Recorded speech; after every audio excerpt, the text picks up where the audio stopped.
Үч адамдын өлүмүнө себепкер болгон Иса Өмүркуловдун уулу дагы бир адамды сүзүп кетти. Бул маалыматты Ички иштер министрлигинин жол кыймылынын коопсуздугун камсыздоо башкы башкармалыгы тастыктады.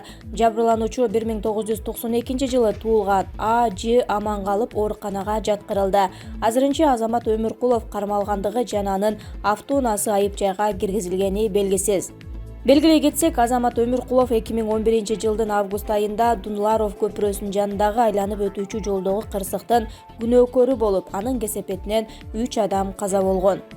Белгилүү болгондой, ал ылдамдыкты ашып, каршы тилкеге чыгып кеткен. Экспертизанын жүрүшүндө Азамат Өмүркуловдун мас абалында болгону тастыкталган. Бир айдан кийин ага айып тагылып, тилкат менен бошотулуп, баш коргоо чарасы каралган. Ал кандайча акталды? 2011-жылдын 3-октябрында Бишкек шаарынын Свердлов райондук соту аны үй камагына чыгарды. Андан кийин төрагалык кылуучу судья Алмаз Калпаев кылмыш ишин токтоткон. Жабырлануучулардын мыйзамдуу өкүлдөрү, жол кырсыгында каза болгон жаштардын туугандары Динара Бөлөкбаева, Асель Усупова жана Мырзабек Исмаилов сотто мамлекеттик айыптоону колдоодон баш тартышты.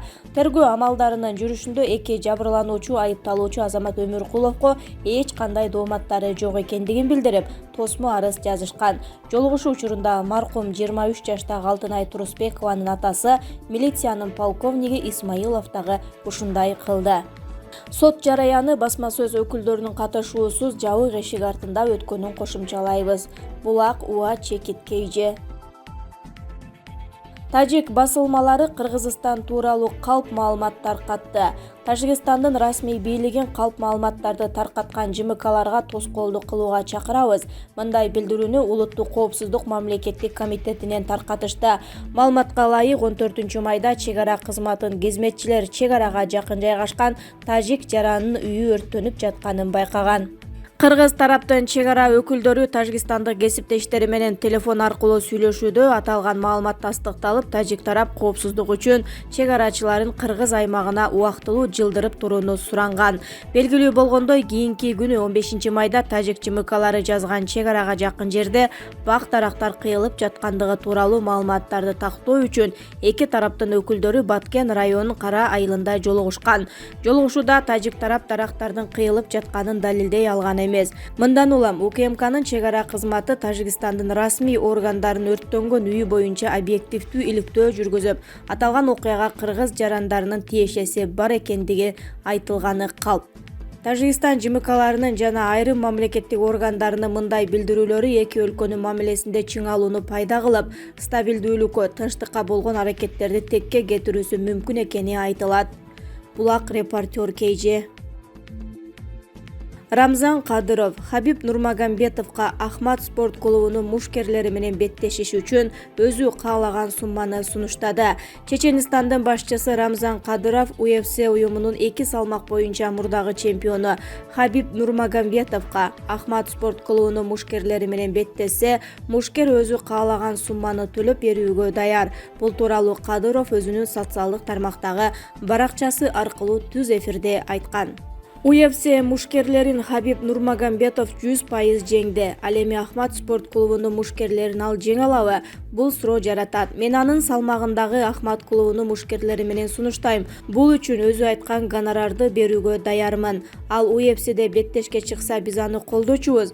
Бирок Ахматта муштаса, биз өзүбүздүн мушкерлерибизди колдойбуз, деген Рамзан Кадыров. Орозбек Осмонов Бекем тур кыргыз 4 миллиард төлөгүчө бийликти томкоруп койгону аларга арзан түшөт. Ашып кетсе 100 миллион. Урматтуу кыргызстандыктар, эми кумтөрдөн ичип жеп жүргөн саясатчылар өлкө башчыбызга каралуу иштерин башташы мүмкүн. Чагымчыл, жалган маалыматтар калдырбай биригип колдоо көрсөтөлү. Садыр Жапаров жана Марипов Улукбек Асамидинович иштесин, жыйынтык көргөзсүн, деп жазат ал өзүнүн баракчасына. Чолпонбек Абыкеев Кумтөр эл аралык сотко кайрыла албайт, кайрылса баары бир камалаарын өздөрү деле билишет. Коомдук ишмер жазуучу Чолпонбек Абыкеев Кумтөрдүн жетекчилерине токтоосуз кылмыш иши козголуш керектигин сунуштоодо. Анын оюнда Кумтөр эч качан эл аралык сотко кайрыла албайт, анткени Кыргызстандагы былык иштерин эл аралык сот билсе, айып пул салуу менен гана чектелбей, баары камалаарын өздөрү деле билет дейт. Билдирүү өзгөртүүсүз сунушталат. Кумтөр анын айланасындагы чырлуу коррупциялык иштер тууралуу деги эле айтылбаган сөз калды беле.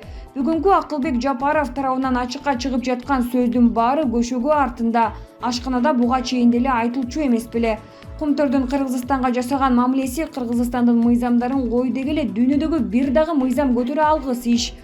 Алардын ошентип эсирип кетишине мамлекет ичиндеги эч ким кирише алгыс. Өзүнчө мамлекет түзүп алышына биринчи кезекте бийликтин эң башында олтургандар шарт түзүп беришкени да түшүндүк.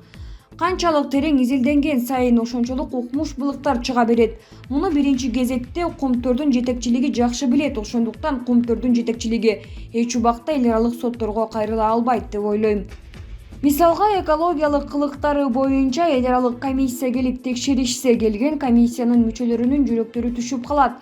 Анда түз эле адам затына, анын ичинде жалпы Борбордук Азияга жасаган катастрофалык иштери үчүн миллиарддаган доллар каражаттарды төлөп эле кутулушпастан бут камалышы керек болот. Мен муну Кумтөргө бир жолу барбасам да окуган маалыматтарымдан эле билип, бөркүмдөй ишенип турам. Экинчиси, иш үстүндө 30дан ашык адамдардын өмүрү кыйылып, 100дөн ашык адам майып болуп калса да бир да жетекчи жаза алган эмес. Дүйнөдөгү бир да мамлекеттин мыйзамында адам өмүрү кыйылса да эч ким жазаланбай өз билгенин кыла берсин деген көрсөтмө жок. Кумтөрдүн жетекчилерине токтоосуз кылмыш иши козголушу керек да, эгер качып кетишсе Интерполго берип коркунучтуу кылмышкерлер деп аташ керек. Ал эми коррупциялык аласа береселери улам ачыкталган сайын дүйнөлүк коомчулукту жийиркендирген фактылар толуп чыгат. Бул да Кумтөрдүн иштеткендердин айбирин айрандай төгөт. Кумтөрдү иштеткендерди эл аралык сотко кайрылабыз деши өзүбүздүн өзүбүз өлтүрөбүз дегенге барабар. Муну алар жакшы түшүнүшөт деп ойлойм. Булак ЖТТВ чекиттейже. Бириккен Улуттар Уюму сионисттик режим жана палестиналыктар улуттуу согуштун босогосунда турганын билдирди. Бул тууралуу чет элдик басылмалар жазып чыгышты. Акыркы күндөрү Газа жана басып алынган аймактар өз ара чабуулдарды баштады. Сионисттик күчтөр Газадагы аскердик аракеттерин күчөттү. Палестиналык куралчан топтор 5-күн катары менен Израилди көздөй ракеталарын учурууда. Израилдин армиясы жума күнү таңга маал аскердик операцияларга жоо аскерлер дагы тартылганын маалымдады. Бирок аскерлер Газага кирип барган эмес. Чет элдик маалымат каражаттардын маалыматына караганда, аймак түнү менен бутага алынган. Израиль операциясына кемелерде аскердик учак менен тик учактарды тарткан. Израиль аба соккулары менен Газада көп кабаттуу имаратты талкалап, Хамас тобунун аскер башчысын жок кылгандан кийин палестиналык куралчан топтор Израилди көздөй ондогон ракета атышкан. Ракеталар Израилдин бир нече жерине түшүп, Стердат шаарында бир жаш бала каза тапкан. Жаңжалда 7 израилдик набыт болгон. Газада болсо 65 киши, анын ичинде 14 жаш бала каза тапты. Мындай масштабтагы киришүү 2014 жылдан бери орун ала элек болчу. Анда Израилдин армиясы Газадан атылган ракеталарга жооп кылып, аймакта аскердик операция өткөргөн. Булак KG Чекит Евразия Today. Жаңы мыйзам: аш тойдо бодомал сойсоң айып төлөйсүң. Аш тойлорго чектөөлөрдү киргизүү маселесин камтыган мыйзам долбоору Жогорку Кеңештин сайтына 10 майдан тарта коомдук талкууга коюлду.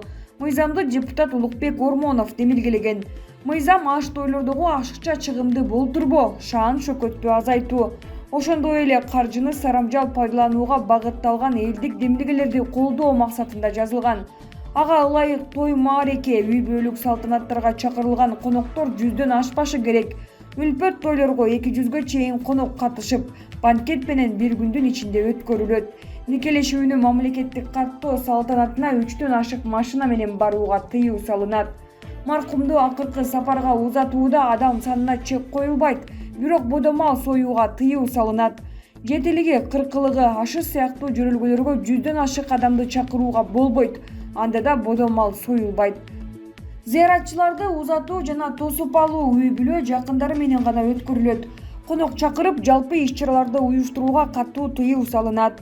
Үлпөт той, маареке салтанаттарды, сөök коюу жана маркумдун элесине арналган иш-чараларды өткөрүү эс алуу күндөрү саат 8:00дон 23:00го чейин, ал эми иш күндөрү саат 18:00дон 22:00го чейин жүргүзүлөт. Жогорудагы эрежелерди бузгандар 8 категориядагы айыпка жыгылышат. Эң жогорку айып жеке тараптарга 17,5 миң сом, юридикалык жактарга 55 миң сом. Булак Марал ФМ Чекиткейji.